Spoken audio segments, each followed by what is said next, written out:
Bueno, agradezco mucho a Territorios de la Memoria España, en particular a Sun Esteban, por invitarme a este congreso internacional y por invitarme a dar la conferencia inaugural del congreso. Es una gran responsabilidad y una marca de confianza. Estoy muy contento de estar aquí esta mañana al momento de abrir el trabajo del congreso. Quiero también insistir sobre el hecho que el trabajo de Territorios de la Memoria España es un trabajo de pionero. Una presentación introductoria de este tipo brinda la oportunidad de poner marcos para fijar algunas, no todas, algunas ideas. ¿Qué es la historia? ¿Qué es la memoria? La historia se refiere al pasado de los hombres. Es al mismo tiempo un objeto de estudio, pero también el nombre de la disciplina científica que estudia este objeto, en francés como en español.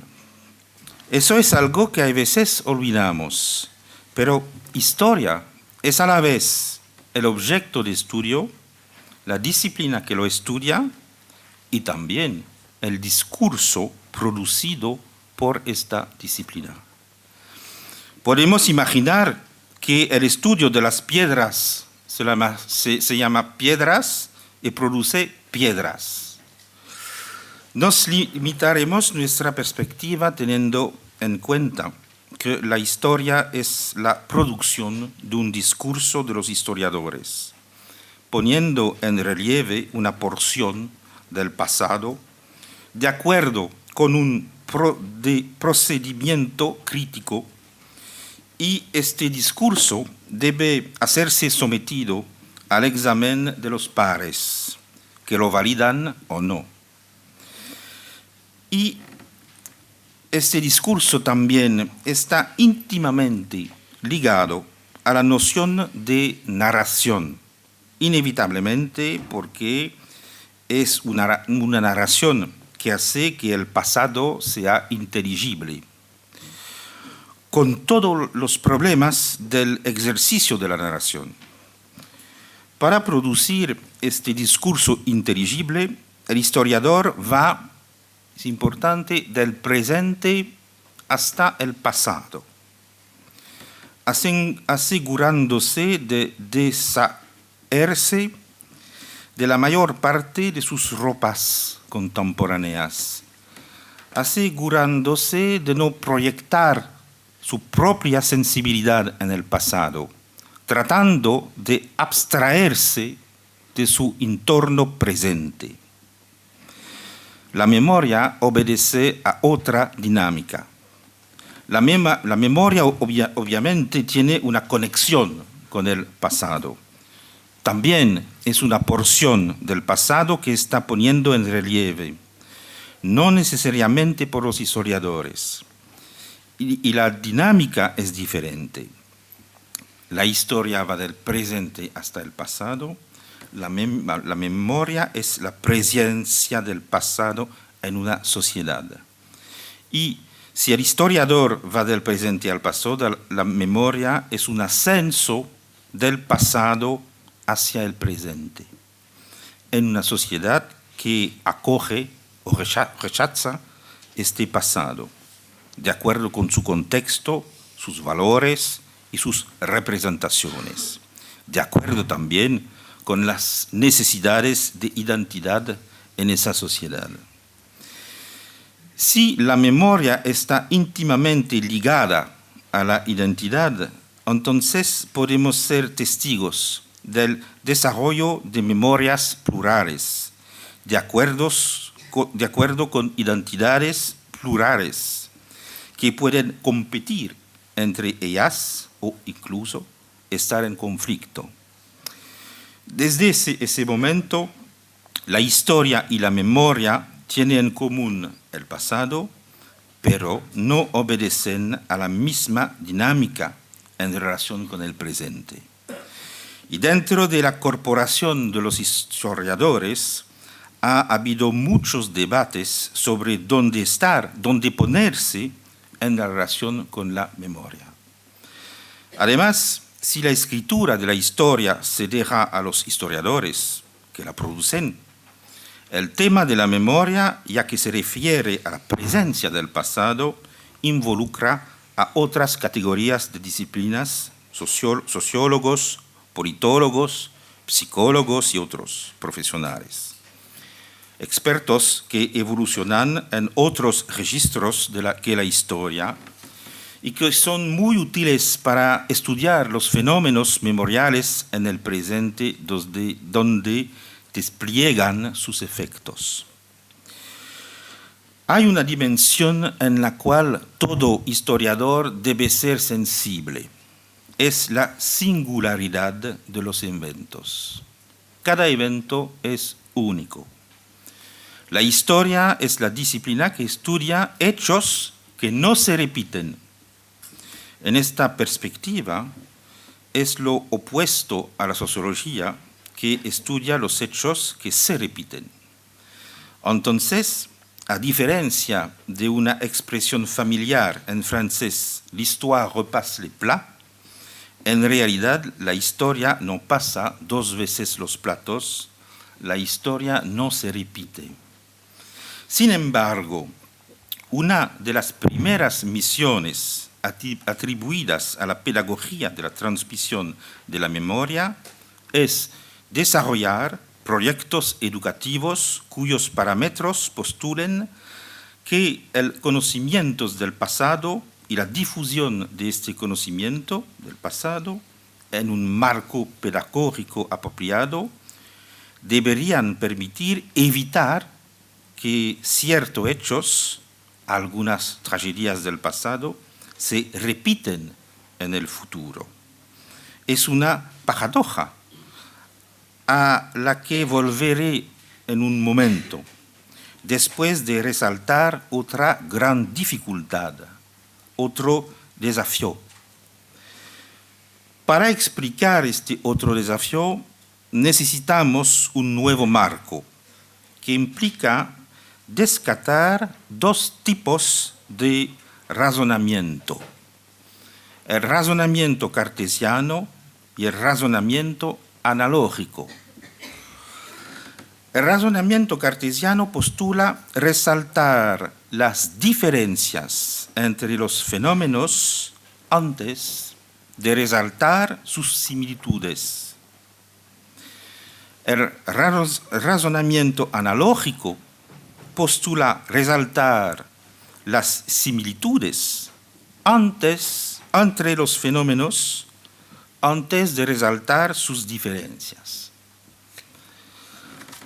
El razonamiento analógico postula que el girasol se llama así y tiene virtudes solares porque se parece al Sol. El razonamiento cartesiano afirma primero que el girasol es una planta y el Sol es una estrella. El razonamiento analógico encuentra que las brujas tienen una nariz torcida con un grano, por lo que esta mujer que pasa en la calle, si tiene una nariz torcida con un grano, es una bruja. El razonamiento cartesiano distingue el mito de las brujas de la realidad de las mujeres. Una nariz torcida o no, y todos los granos en la nariz tienen una explicación médica. Todo eso para decir que estos dos modos de razonamiento han estado en competencia y conflicto para siempre, sabiendo que el razonamiento analógico es el más antiguo y el más difundido universalmente. Cuando un historiador practica su disciplina, primero destaca la especificidad de los contextos históricos y la singularidad de los eventos. Y cuando esto se logra, y solo si se logra, puede proponer un enfoque comparativo entre los eventos. Estamos en el marco de un razonamiento cartesiano. Sin embargo, la tendencia de las prácticas que implica la memoria, porque es una cuestión de presencia del pasado en una sociedad, especialmente a través de las conmemoraciones, conlleva el riesgo de una confusión analógica entre el pasado y el presente, destacando las similitudes entre situaciones pasadas y presentes, para extraer lecciones para el futuro. Y esto muy a menudo de buena fe, con intenciones loables. Eso es más notable cuando se trata de tragedias del pasado como los genocidios, los crímenes de guerra o los crímenes de lesa humanidad. ¿Cómo reconciliar entonces la historia y la memoria? La dinámica presente-pasado de la historia y la dinámica pasado-presente de la memoria. ¿Qué hacer con el razonamiento cartesiano que postula la historia y la tentación analógica que amenaza la memoria? Esta es la doble pregunta central de mi presentación. En resumen, ¿cómo podemos conciliar la historia y la memoria a favor de una pedagogía eficaz? Responderemos con una presentación muy breve de una experiencia belga que creo que puede ser una fuente de inspiración para otros países, especialmente aquellos que han vivido experiencias históricas trágicas. Pequeña precisión técnica: Bélgica es un estado federal, los francófonos son, para decirlo simplemente, en la Federación de Wallonia-Bruselas. Esta es la entidad que se mencionará aquí.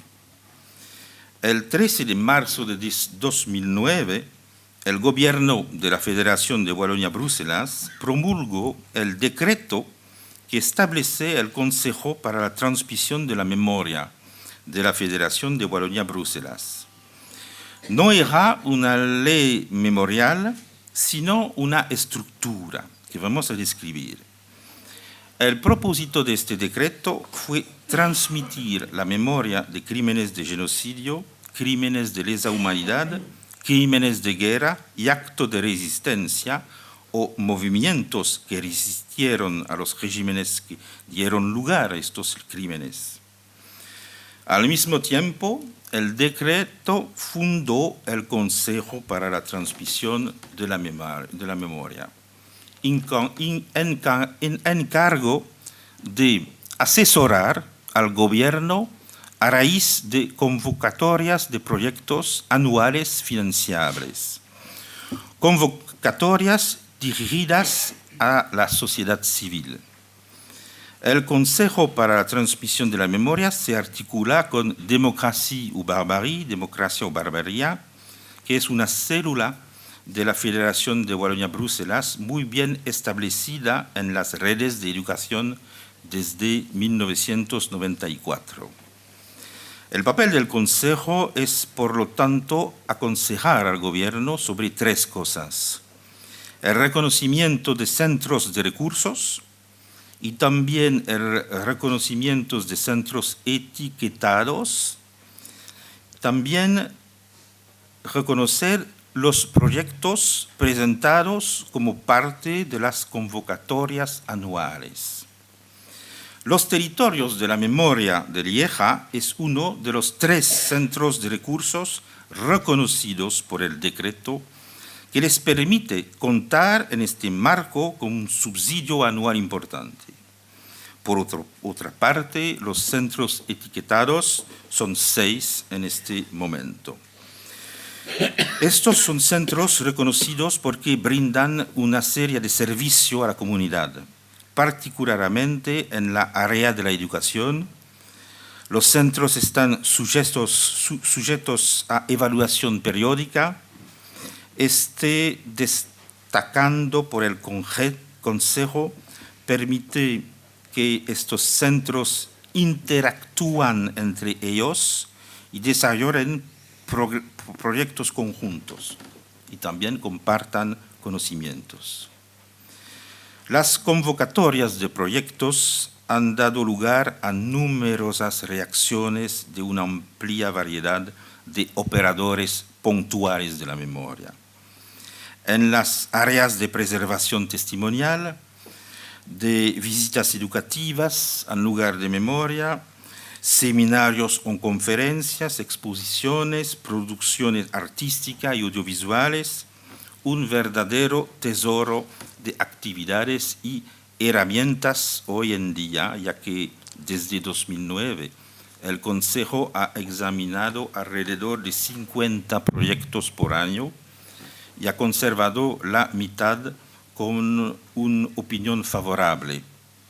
Hasta ahora, el gobierno siempre ha respaldado el Consejo. Entonces, gracias al Consejo, después de 8 años de existencia, la Federación ha financiado alrededor de 400 proyectos en su totalidad o en parte, con un presupuesto anual alrededor de 500.000 euros, incluidos el financiamiento de los centros. Además, el gobierno puede lanzar convocatorias extraordinarias para proyectos a través del Consejo de acuerdo con conmemoraciones importantes y especiales, como el centenario de la Primera Guerra Mundial en 2014. Puedo anunciar que en 2019 que se iniciará una convocatoria de proyectos relacionados con la temática de los refugiados en Bélgica, con un componente bien destacado sobre el tema de los refugiados españoles en Bélgica durante la Guerra Civil.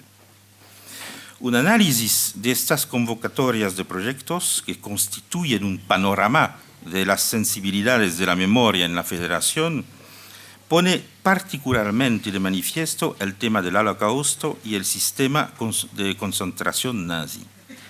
Un fenómeno que confirma la realidad del enraizamiento de una memoria de proximidad, a la vez en el tiempo, la mitad del siglo XX, y en el espacio belga, porque Bélgica experimentó la ocupación nazi durante 4 años.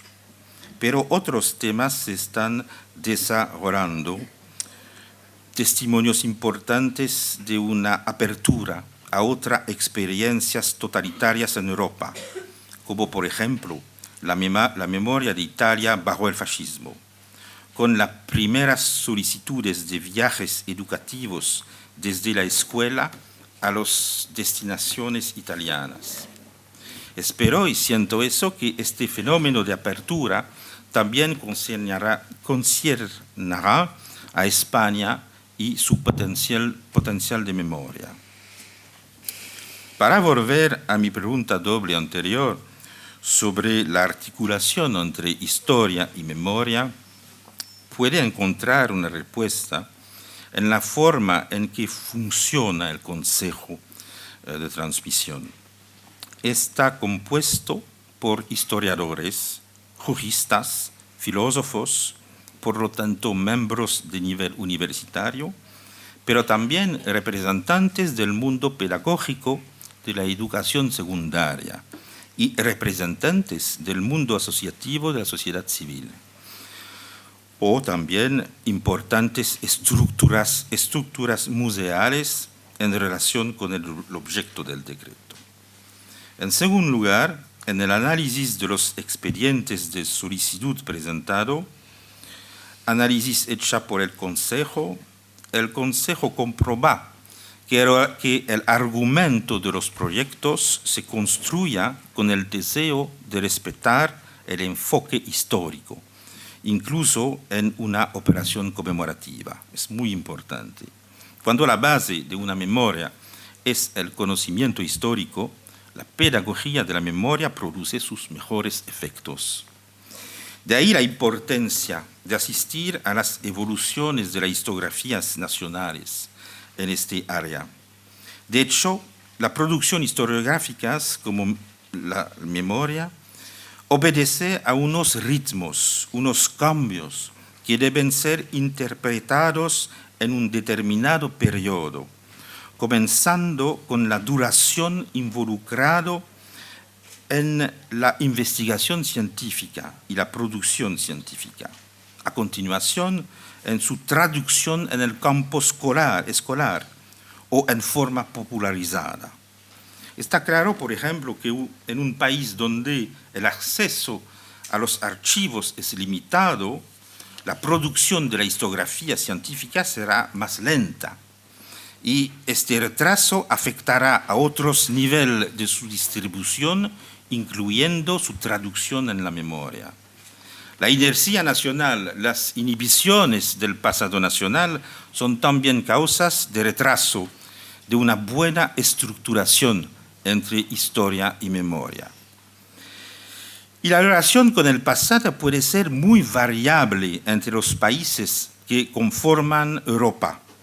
Un caso ejemplar es el Alemania, que ha enfrentado muy rápidamente su pasado nazi en profundidad, asumiendo su memoria como creo ningún otro país a este punto. Si cada país ha desarrollado relaciones con su pasado de acuerdo a su ritmo, también es una oportunidad para beneficiarse de esta realidad en términos de experiencias de memoria, experiencias educativas, experiencias sociales.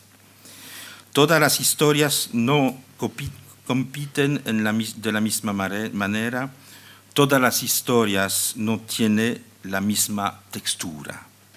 Es la razón por la cual la memoria no es solo un objeto que identifica una posición, una postura de ciudadanía, también es un objeto de estudio como el precio del pan al siglo XVIII.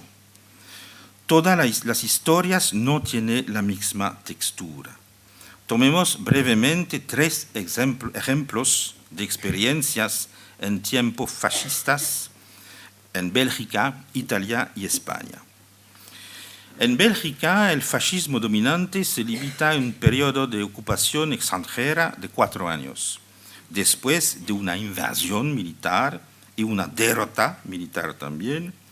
Por lo tanto, después de los acontecimientos, hay líneas claras para mostrar una memoria nacional relativamente unánime, cierto, con abscesos de dificultad, como la cuestión de la colaboración con el ocupante. En el caso de Italia, el régimen fascista, el primero de la historia europea, consiste en un largo periodo anterior a la guerra, luego una guerra al lado de Hitler y una caída en el corazón de la guerra, en 1943, con la aparición de 2 Italias enfrentándose, la Italia liberada y la República de Salò, fiel a Mussolini y a la Alemania nazi. Y el ciclo se termina con la muerte del dictador ejecutado, el cuerpo ofrecido a la multitud. Aquí el fascismo es nacional, se trata de un periodo de paz y de un periodo de guerra mundial, y se extiende a lo largo de 21 años, es decir, más de una generación. En el caso español, el fascismo se impone en el contexto inicial de una guerra civil, crisol del régimen de Franco a partir de 1936. El régimen no está directamente involucrado en la Segunda Guerra Mundial y atraviesa las décadas de la postguerra en una Europa que es a la vez la de la Guerra Fría, de la decolonización, de la irrupción de la sociedad de consumo. El régimen se termina con la muerte natural del dictador en 1975, y él mismo había designado a su sucesor después de su muerte, una designación antes de las Cortes Generales unos años antes. El príncipe Juan Carlos, que se convirtió en rey y que restablecerá la democracia parlamentaria.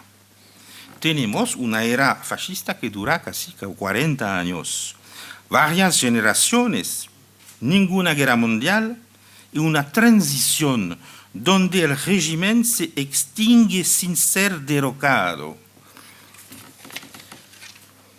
¿Cómo quiere tener una memoria homogénea del fascismo a la luz de estos tres casos de figuras? Es imposible.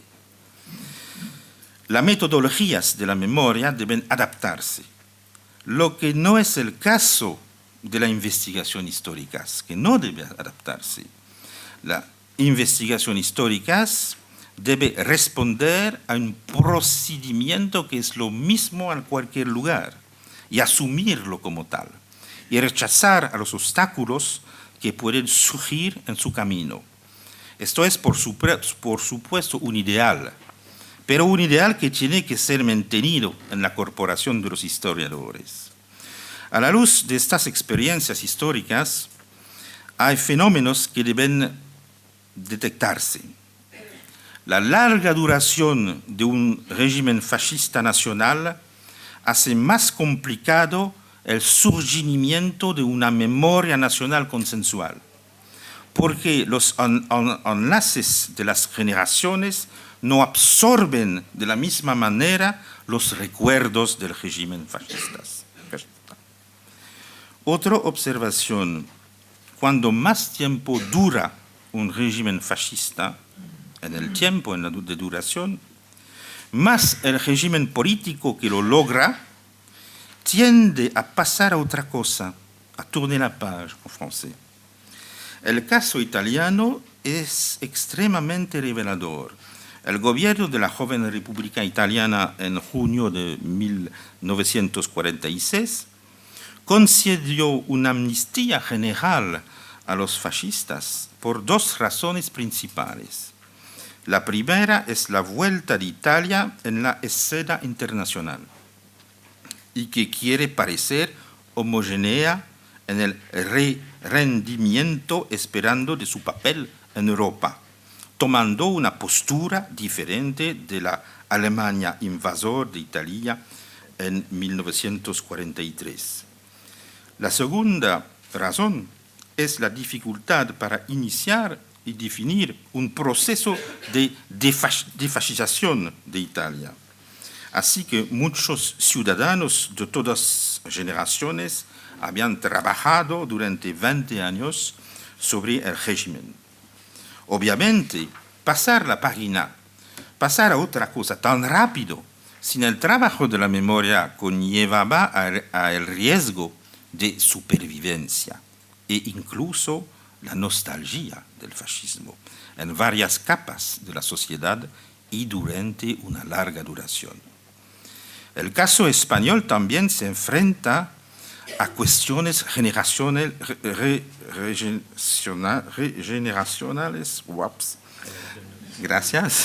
de esta naturaleza, aunque tiene sus propias especificidades. Y creo que una de las apuestas del trabajo histórico en España es resaltar estas especificidades, conectándolos a la memoria como objeto de estudio y no solo como una opción ciudadana.